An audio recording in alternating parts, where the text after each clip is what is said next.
Hace ya algunos años conocí a Eufrosina Cruz Mendoza, que era lo que estaba tratando de hacer. Ella quería ser presidenta municipal de su comunidad allá en Oaxaca y quería hacerlo a pesar de que los usos y costumbres no permitían que votaran las mujeres. A pesar de que no votaron las mujeres, ella fue electa como presidenta municipal, pero resulta que los hombres de la comunidad dijeron que no podía ocupar el cargo porque era mujer.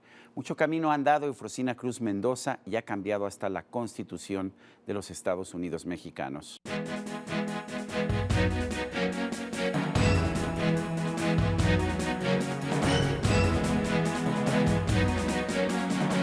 Para nadie es fácil la vida, para las mujeres indígenas en nuestro país es mucho más complicada.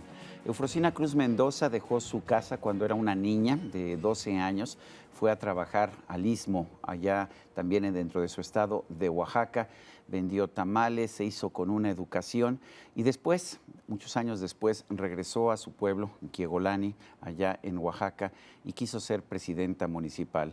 No se lo permitieron porque era mujer. Pero fíjese, esta mujer no se rindió, logró, para empezar, ejercer presión en contra de la comunidad de varones de su comunidad, logró cambiar la Constitución de Oaxaca y ahora ha cambiado hasta la Constitución de nuestro país. Eufrosina Cruz Mendoza, gracias por estar con nosotros aquí en la entrevista. Muchas gracias, don Sergio. A ver, tengo entendido y recuerdo yo cuando modificó la Constitución del Estado de Oaxaca, lo que determinó es que a pesar de que haya usos y costumbres, los usos y costumbres no pueden ser motivo para negarle el voto a la mujer o el derecho a ser votada a cargos dentro de la comunidad.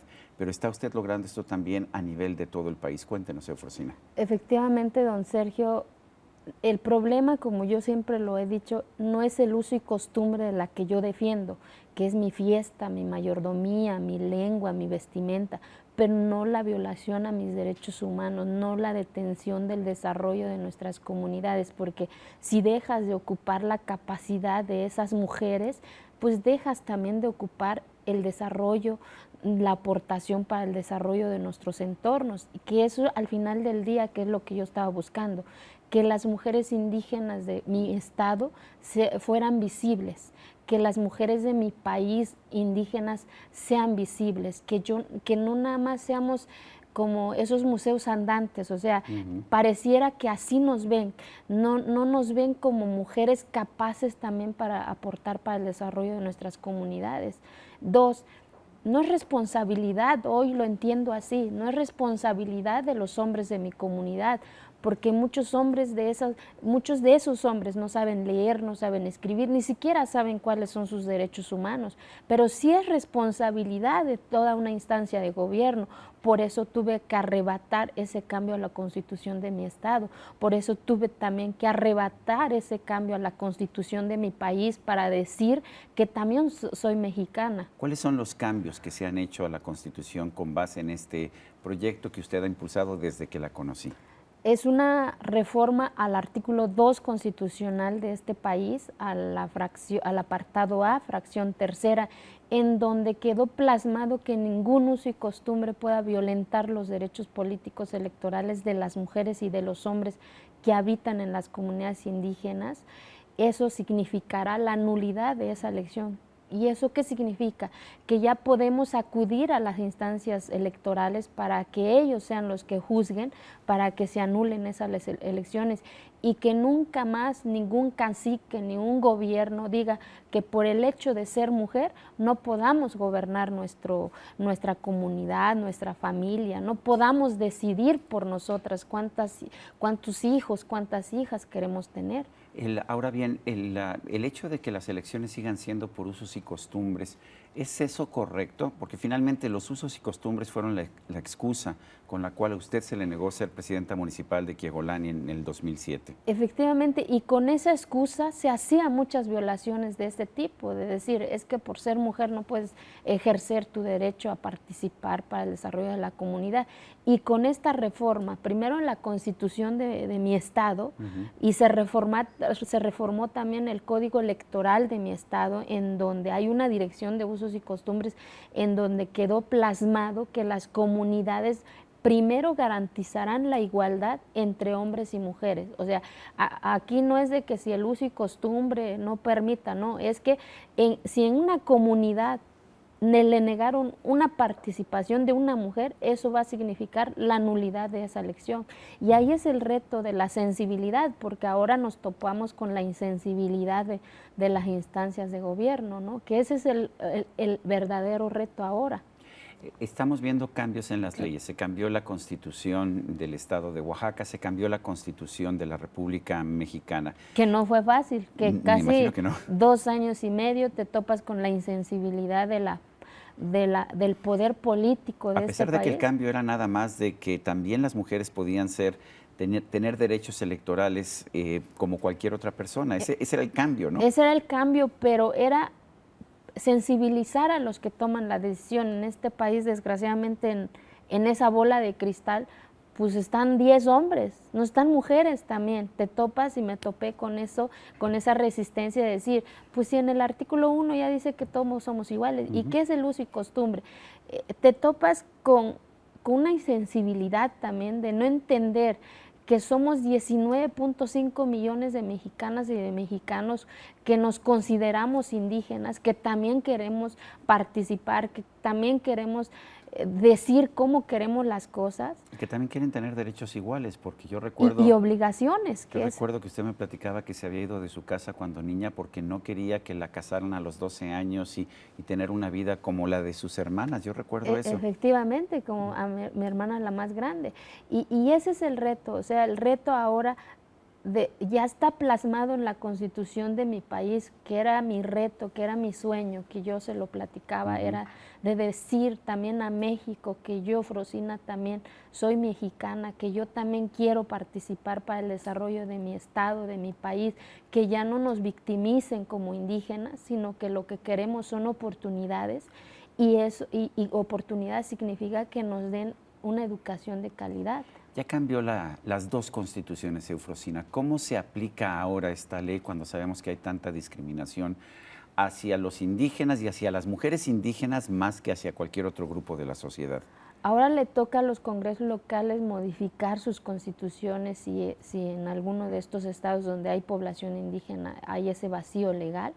Pero el mayor reto ahora es que las instancias encargadas en el tema de la defensa de los derechos humanos pues estén al pendiente. El Instituto Nacional Electoral tiene la responsabilidad, así como divulga otros spots, hoy tiene la oportunidad de divulgar los spots en lenguas maternas, en zapoteco, en trique, en mije, porque hay un recurso y un presupuesto. O sea, pareciese ser que para el tema indígena no hay, ¿no? Y para otros temas, todos los días vemos cuántos spots de partidos, y para que las mujeres y los pueblos indígenas sepamos cuáles son nuestros derechos, pareciese que no existiera.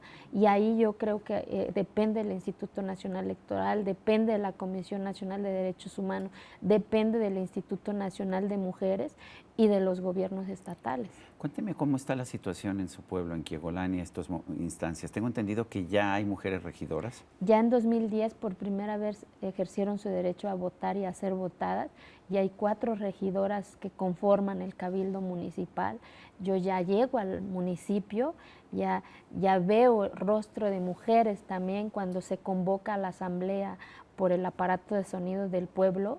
No sabe qué emoción se siente cuando dicen se convoca a la ciudadana y a los ciudadanos a la asamblea comunitaria, cuando antes nada más se escuchaba a los ciudadanos. Hoy ya se escucha a las ciudadanas, ya veo mujeres sentadas en la cancha del pueblo decidiendo el rumbo de nuestras comunidades, que ese es el fondo del tema.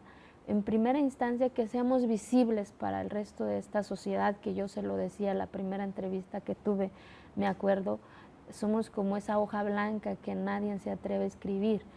Y yo quiero que hoy México se arriesgue a escribir sobre esa hoja blanca para combatir eso que tanto nos dicen que es pobreza y marginación, pero no pobreza y marginación del estómago, sino que el mayor reto yo creo que es la pobreza y marginación de la mente. Cuando las mujeres y los hombres de nuestras comunidades se liberen de eso, van a empezar a exigir, van a empezar a cuestionar, pero lo más importante, vamos a empezar a aportar cómo queremos el desarrollo de nuestro México, que ya nadie decida por nosotros. Usted ha pasado un largo camino desde que la conocí, que había tratado de ser presidenta municipal y que fue rechazada por el, bueno, que ganó la votación con hombres votando, y además de eso le dijeron, pues no, no puede ser presidenta municipal por ser mujer, pero desde entonces ya fue usted diputada local, presidió el Congreso del Estado de Oaxaca, también ha sido diputada en la Federación, en el Congreso de la Unión. ¿Qué sigue ahora? ¿Cómo puede usted pues ayudar a transformar esta sociedad oaxaqueña?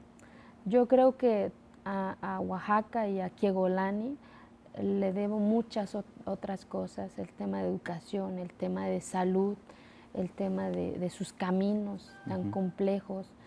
Le sigo debiendo a mi estado, le falta mucho por saldar esa deuda que se le debe a las comunidades indígenas, y voy a seguir arrebatando esos espacios porque las mujeres indígenas somos capaces de estar en donde la vida y Dios lo permita, ¿no? Y con ese corazón voy a seguir arrebatando eso.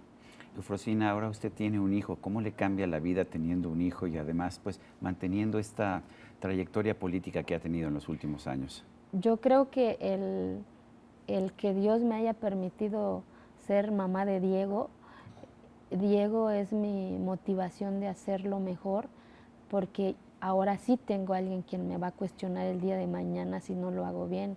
Ahora sí tengo a alguien quien me puede exigir que haga las cosas bien, y por eso todos los días me levanto con todo mi corazón de hacer lo que está en mis posibilidades lo mejor posible por mi Diego, que es ahora la razón de mi vida, ¿no? Y una mujer rebelde como fue usted, ¿cómo educa a un niño varón para que respete a las mujeres? Es un niño tan independiente que hasta a los 8 días de haber parido, yo ya estaba en la ONU en el tema de mujeres, y ha crecido así.